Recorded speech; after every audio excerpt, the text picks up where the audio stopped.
Welcome to my channel. Today I'm going to talk about one of the study skill which is known as memory and improving concentration. Before we begin with this topic, we have to see that is it very important for a student to possess a skill in memory, and is there a technique to improve concentration? Okay, so despite it is a very important aspect, but it needs some skill which they need to possess.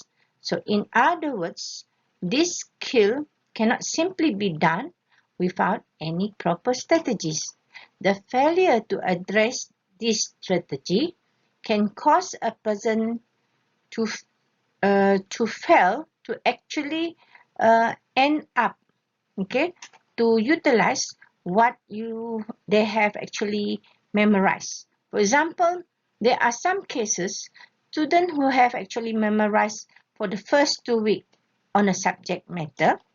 Then by the time they want to sit for the test, probably 1 month after that, okay, they seems to be lost, okay, and they blame themselves for lacking in the ability to memorize, and worse still, they blame the lecturers or the teachers for not able to make them have a better understanding of the subject matter.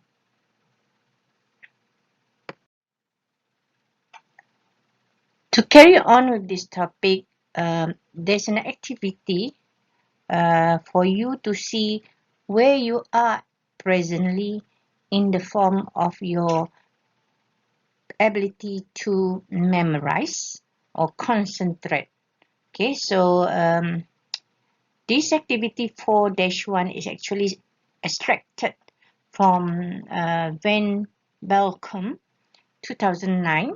Okay, so for example, here we have 10 questions. Okay, 10 questions. You just need to take few minutes to answer yes or no to each of the question. For example, if you answer the first question, do you often know the answer to a question but find that you can't think of it and decided to put your answer as, for example, you want to put the answer as yes. Okay, you find difficulties, so you put here yes. So then another one, for example, do you organize or group information to help you remember it? For example, when there is a matter that a subject matter you learn, are you able to organize it? Example in science subject. Okay, I give an example for biology subject, okay, which is more to scientific. For example, you talk about the type of animals. Okay, type of animals. So there are several type of animals, such as like mammal. Okay, so those mammal normally falls like monkey, elephant, horse. Okay, now why you categorize them into mammal is because there are some characteristic. Okay, and then probably some type of other animals are like reptilian. Okay, so reptilia is another type, so you have a grouping of it. So of course reptilia also have its characteristic. So this is for biology subject. If you are able to do so, it means you are able to categorize or group information. But how about if you come across a new subject, such as for the first time you just enter a class, accounting class, okay, on financial accounting, where they talk about the types of accounts. So you have to classify it. So you need to you are able to understand the definition of each characteristic of the type. So once you are able to categorize them based on what is the types, then it means that you are able to organize or group those information, and then from there you can remember it easily. So in other words, once you are it's very easy for you to understand, okay, the characteristic of the item, then you can actually classify it. So the question is, are you able to actually organize or group information that which will help you to remember it? Now, if you don't understand and you always fail to classify it accordingly, then of course your answer will be no. Okay, so same goes for the rest. You give based on whatever you have gone through, you put your answer yes or no honestly, and from there later on there will be a point here. So how do you total up the point here is, of course the maximum point should be 10, nothing more than 10. Now if for example here give yourself 1 point, it means for each of these yes answer. For which one? For if it's number 2, 3, 4, and 5.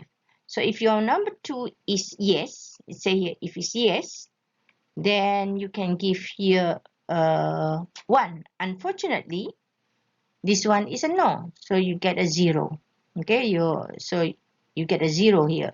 Okay, then how about number 1 here?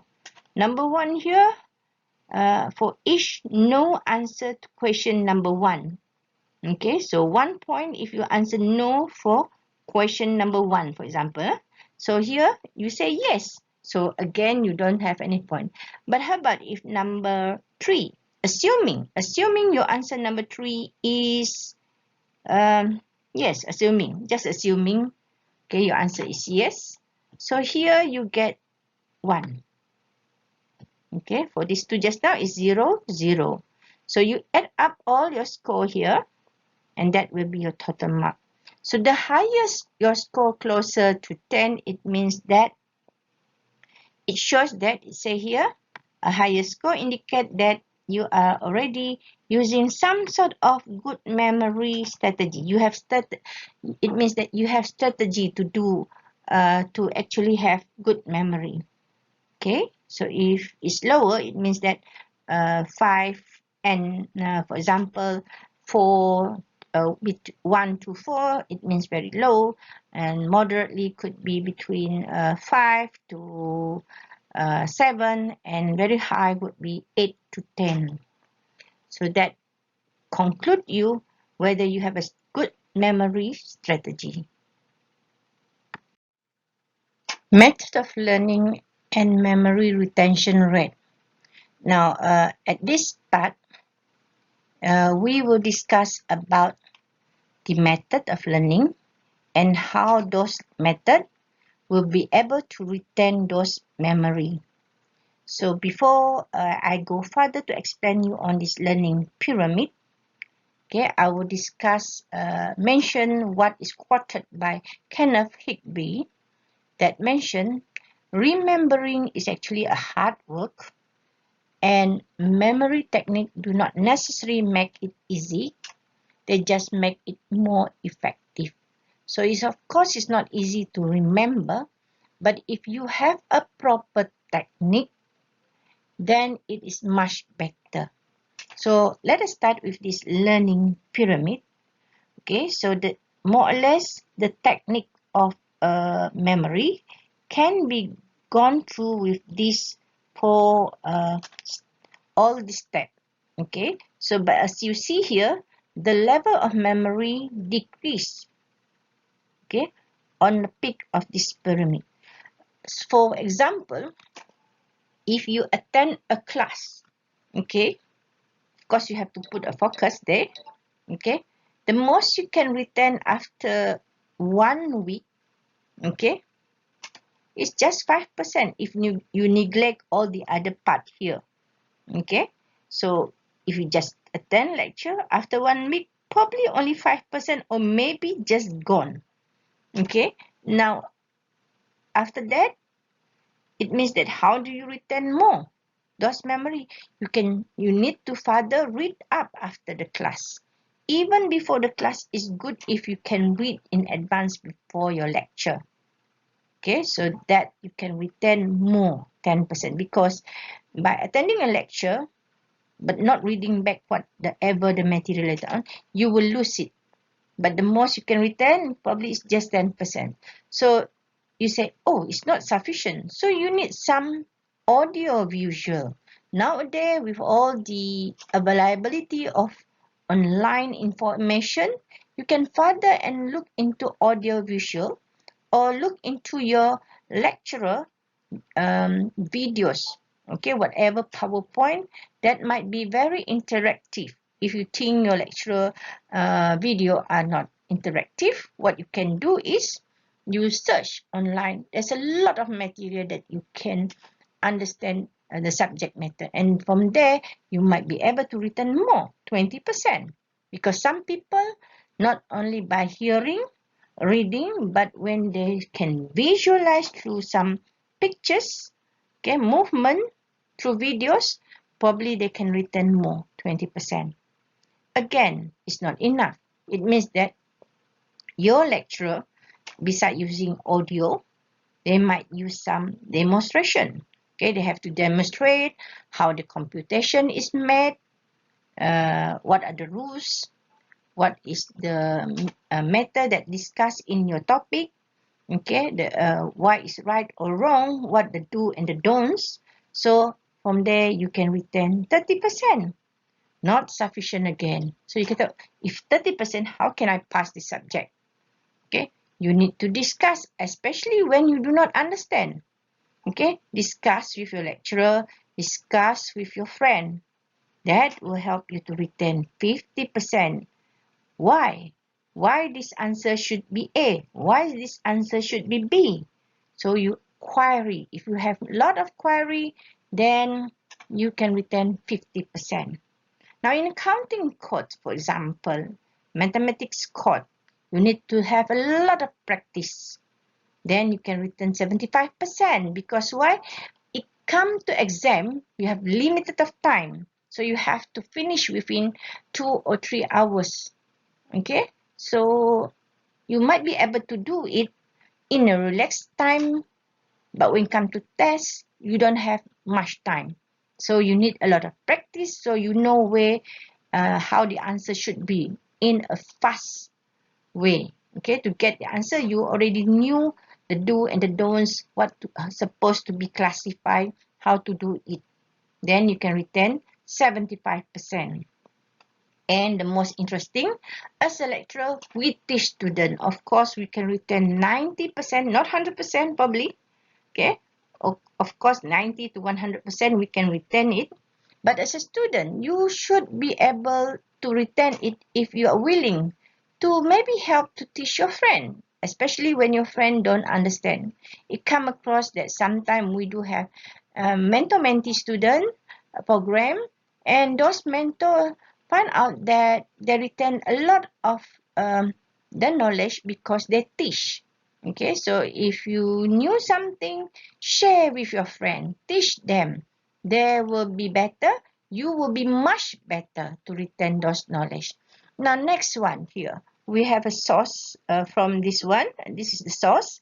Okay, so sensory memory. Now, what it means here, unattended information is lost. It means that when you go to the class, okay, you have your ears, your eyes. Now, normally with the face-to-face class, we don't have something recorded. So, of course, the student have to put attention and concentration when the class is on. Even this day, when we have Google meeting, some students fail to actually really hear what the lecturer say, even though the video are given to the student. Sometimes the student don't view it, watch it back, and they fail to put a concentration, focus. That's where it easily lost. Okay, so attention is very important for concentration. Okay, and then of course at the end of the day, it is either you can keep it for short term or long term. Even some people, they are different. They have the ability to have a very short term memory. There are some long term memory. But nonetheless, is if you think you have a short term memory, of course you have to do a lot of practice, which is like rehearsal. Okay, so if you fail to rehearsal it, repeat it, then of course those information easily lost. Now, for those who have long-term memory, still they have to actually do some rehearsal, but they are very good because they can classify it, do a proper encoding, meaning the way they group their notes. Okay, so they know how to actually a proper technique in memories. So that's way they can retain longer information memory here. Okay, and easily for them to retrieve it. Okay, so there are people who are like this. They attend the class, they already understand, but still in my opinion they have to do rehearsal, otherwise they still lose those information. Now of course they are good in having a proper strategy to understand. Okay, but still they have to do rehearsal. Okay, and of course for those who are very weak in the method or lazy, then they have to do a lot of rehearsal. So some students say, well, we have understand in the class, but why we still fail, we don't score, is because you have lacking of practice, lacking of discussion. Okay, and then some people, student, they understand at the demonstration and discussion, unfortunately they still do not practice. So as a counting student, especially mathematical computation, definitely you need this to go and retain 75%. Now this is much better. If there are friends who don't understand, you help to teach them. Okay, this is the activity to test your short-term memory. An activity where the source is from Van Velkom 2009. Okay, so it's actually to test your ability to utilize strategies in memory, which is called as organizational. Now, for those who have received this before, maybe you have been given 60 minutes. But actually, the best time to do this task to test your short-term memory, whether how whether you have a very good short-term memory, is you only need to look at the item, the words, within 10 to 15 minutes only. Okay, so within 10 to 15 minutes. So what you need to stand by now is actually, even though you might have done this, but that was few hours ago, whatever. Now we are going to repeat the same thing. Do not look at what you have done before this. Now, and then after you are given that time to look at the words, okay, honestly, and then after, make sure you have the honesty not to look at what you have if you have the activities already. Now, next is to write down those words within 30 seconds, and then we will see how many words you can manage to uh, rephrase back and write it down. So get ready your pencil and paper now. Okay, get ready your pencil and paper, please. I give you a few more minutes. Give you a few seconds only. Okay, 15, 14, 13, 12, 11, 10, 9, 8, 7, 6, 5, 4, 3, 2, 1. So I will show you the words after this, and you try to see it only for 10 to 15 seconds, and you need to write it down only within 30 seconds only.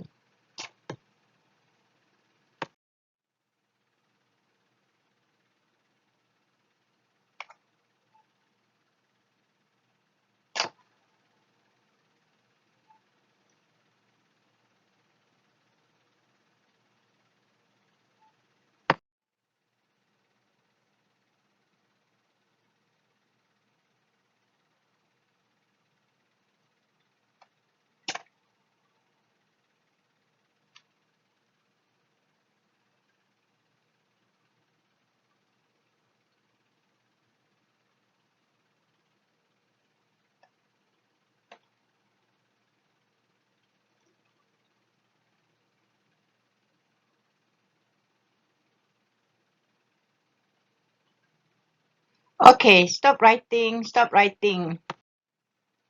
Okay, from here is the answer, the words just now. Okay, check.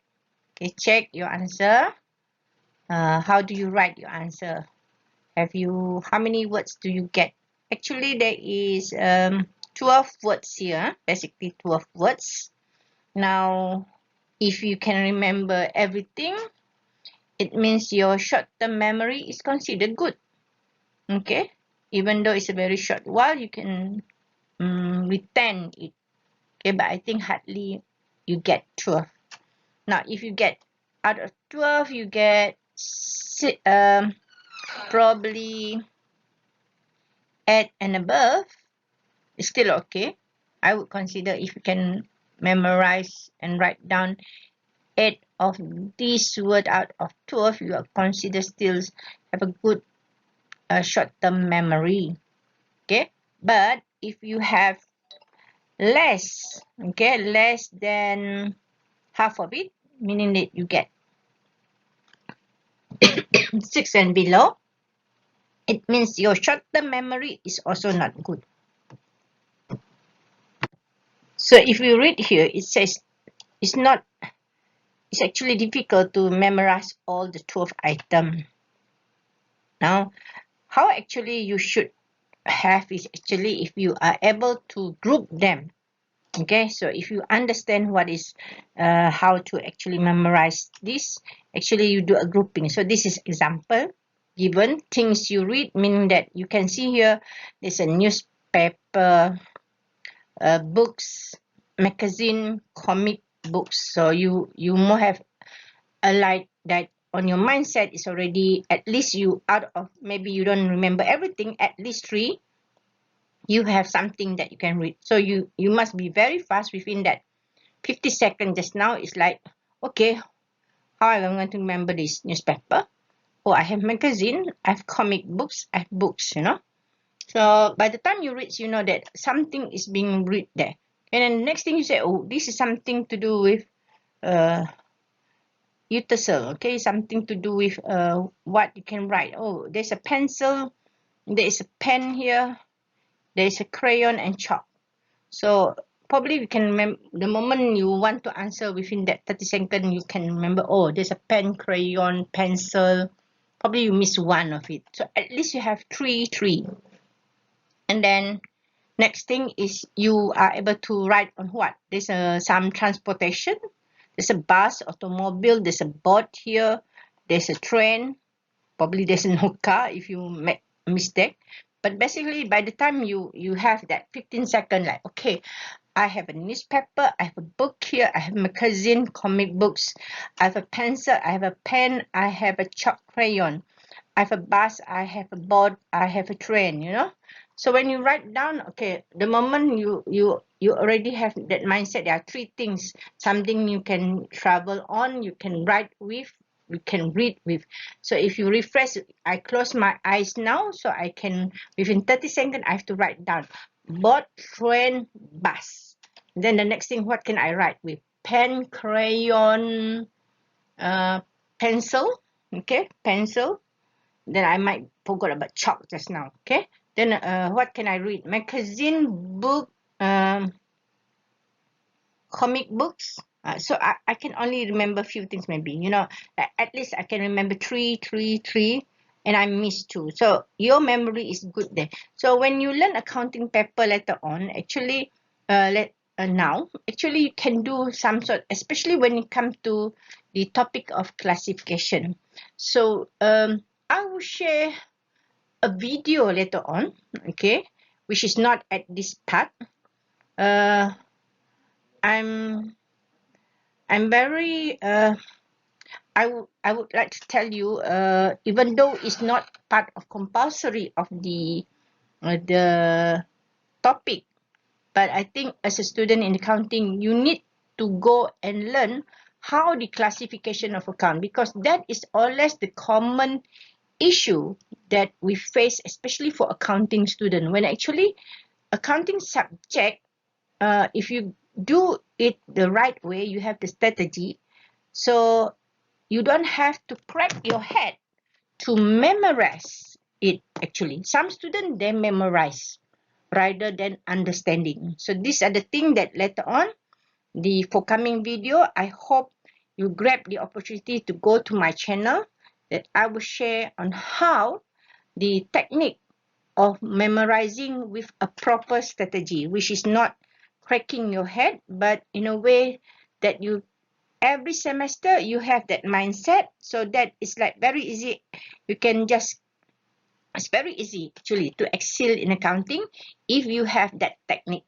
Okay, so do not simply memorize without strategy. Okay, we come to the end of the part A of this topic, relating to the memories and the strategy relating to the concentrate, how to concentrate on your topic. Okay, the technique, there are a few techniques that you have learned, and I hope you have gained some new knowledge on how memorize should be done, and cannot be simply just by memorizing without a proper strategy. Okay, so it's the same thing in your journey as a student. In your study skill, you have to plan. So study also needs some plan, needs some strategy. Only you can succeed in your journey as a student in wherever you try to acquire your knowledge. So you're welcome to watch again the next part B that I will share in this YouTube channel. Thank you very much for spending the time to watch my video. You're welcome also to support my channel, so that in the future I can share more and more knowledge, especially for those students in the area of accounting and business, and even for those who are interested in entrepreneur in the future. I also have videos letting some on innovation. Thank you very much.